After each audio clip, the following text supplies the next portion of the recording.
ಫಲ ಅವಳು ನಿಮಗ್ ಕೊಟ್ಲು. ನೋ ಕಾತಿ, ಅದು ಅವ್ರ ಪರ್ಸನಲ್ ವಿಷಯ. ಒಂದು ಶುಭ ಕಾರ್ಯಕ್ಕೆ ಕರೆಯೋದಕ್ಕೆ ಬಂದವ್ರನ್ನ ನಾವು ಎಷ್ಟು ಗೌರವದಿಂದ ನಡ್ಕೋಬೇಕು. ಹಾಗೆ ಆ ಶುಭ ಸಮಾರಂಭಕ್ಕೆ ನಾವು ಹೋಗಿ ಬರಬೇಕು. ಅದು ನಮ್ಮ ಕರ್ತವ್ಯ. ಬಿಡಿ ಅಪ್ಪ, ನೀವ್ ಅಷ್ಟೊಂದು ಕನ್ವಿನ್ಸ್ ಮಾಡಿದ್ರು ಅವಳು ರಿಸೈನ್ ಮಾಡಿ ಹೋದ್ಲು. ನಿಮ್ ಮಾತನ್ನ ರಿಜೆಕ್ಟ್ ಮಾಡಿ ಹೋದ್ಲು. ಇವಾಗ ಅವಳ ಲೆವೆಲ್ಗೆ ತಕ್ಕಂತೆ ಯಾವನ್ನೋ ಮದ್ವೆ ಆಗ್ತಾ ಇದ್ದಾಳೆ. ಆ ಮದ್ವೆಗೆ ನಾವೆಲ್ಲ ಹೋಗ್ಬೇಕಾ? Kathi, you are crossing the limit. Kaveri ಬಗ್ಗೆ ಅಷ್ಟು ಚೀಪಾಗಿ ಮಾತಾಡ್ಬೇಡ. ಇಷ್ಟು ದಿವಸ ನಾವು ಇದೇ ವ್ಯಕ್ತಿತ್ವನ ಬೆಳೆಸ್ಕೊಂಡ್ ಬಂದಿರೋದು. ಅದನ್ನೇ ನಾನು ಕೇಳ್ತಾ ಇರೋದು ಅಪ್ಪ. ಆ ಕಾವೇರಿಗೆ ನಾವು ಪರ್ಸನಾಲಿಟಿ ಅಂತ ಕೊಟ್ಟು ಮೋಲ್ಡ್ ಮಾಡಿದ್ವಿ. ಆದ್ರೆ ಅವಳು ಏನ್ ಮಾಡಿದ್ಲು?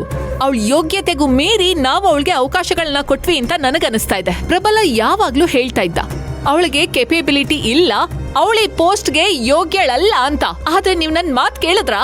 ಹೋಗಿ ಅವಳನ್ನ ಆಫೀಸ್ GM ಮಾಡಿದ್ರಿ. ಅವನ್ ಯಾವನು ಥರ್ಡ್ ಕ್ಲಾಸ್ ಕ್ಲರ್ಕ್ ಲೆವೆಲ್ ಅಲ್ಲಿ ಕೆಲಸ ಮಾಡೋನ್ನ ಮದ್ವೆ ಆಗ್ತಾ ಇದ್ದಾಳೆ. ಹೋಗ್ಲಿ ಬಿಡಿಯಪ್ಪ. Kathi, please stop it. Enough is enough. ಒಬ್ಬ ವ್ಯಕ್ತಿಯ ಯೋಗ್ಯತೆಯನ್ನ ಅವರ ಪೊಸಿಷನ್ ಮತ್ತು ದುಡ್ಡಿಂದ ಅಳಿಯಬಾರ್ದು. ತಿಳ್ಕೊ. ಅವರ ವ್ಯಕ್ತಿತ್ವ, ಶ್ರದ್ಧೆ, ಪರಿಶ್ರಮದಿಂದ ಅಳಿಬೇಕು. ನನಗೆ ಈಗಲೂ ಕಾವೇರಿ ಮೇಲೆ ಸಂಪೂರ್ಣವಾಗಿ ವಿಶ್ವಾಸ ಇದೆ. ಅವಳು ಏನೇ ಮಾಡಿದ್ರು ಅದಕ್ಕೊಂದು ಬಲವಾದ ಕಾರಣ ಇರುತ್ತೆ. ಸುಮ್ಮನೆ ಅವಳು ನಿರ್ಧಾರ ತಗೊಳ್ಳಲ್ಲ. Mind it.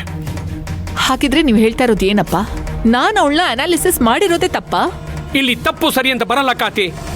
ನೀನು ತುಂಬಾ ಪ್ರಾಕ್ಟಿಕಲ್ ಆಗಿ ಮಾತಾಡ್ತಿದ್ಯಾ. ಪ್ರಾಕ್ಟಿಕಲ್ ಆಗಿ ನೋಡಿದ್ರೆ ನೀನು ಹೇಳ್ತಿರೋ ಸರಿ. ಆದ್ರೆ ಕೆಲವೊಂದು ವಿಷಯಗಳನ್ನ ಪ್ರಾಕ್ಟಿಕಲ್ ಆಗಲ್ಲ, ಹೃದಯದಿಂದ ಯೋಚನೆ ಮಾಡಬೇಕು.